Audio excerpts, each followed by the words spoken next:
Hello everyone, I'm Supriya. Welcome to Tips and Tricks series of Das Backend. In the previous video, we had seen totting the cake. In this video, we are going to do filling on the cake. Today I'm making pineapple cake. So I have soaked my cake with pineapple juice. What I do is whatever flavor I use, I generally soak it with the same flavor. So my cake is soaked. Now I use two types of spatulas, this for the top and this for the side of the cake. So I'll just do the icing on the top.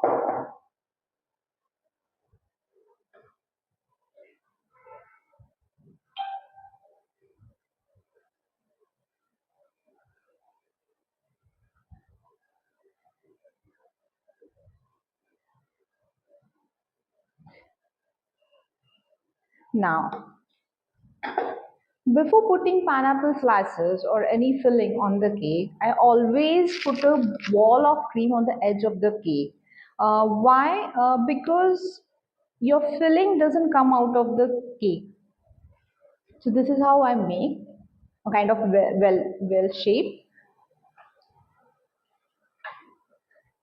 and then I'll add pineapple slices. I like to put chunks of pineapple, bigger chunks.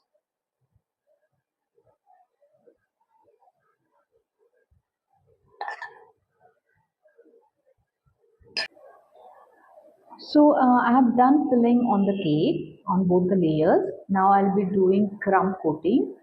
For that I'll use this spatula. I'll use a very thin layer on the top.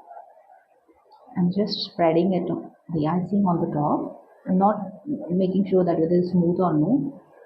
Very thin layer.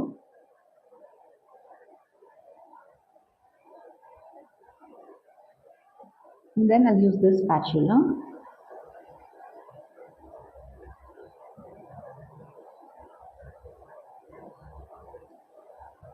See, I'm covering the sides of the cake with thin layer of icing. Just check my hand movements is going back and forth.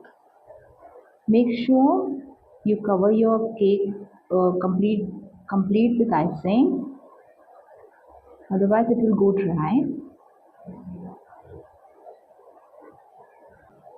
See, I've covered my cake with icing. So my crumb coating is ready, and now I'm going to put it into fridge for 10-15 minutes. Thank you.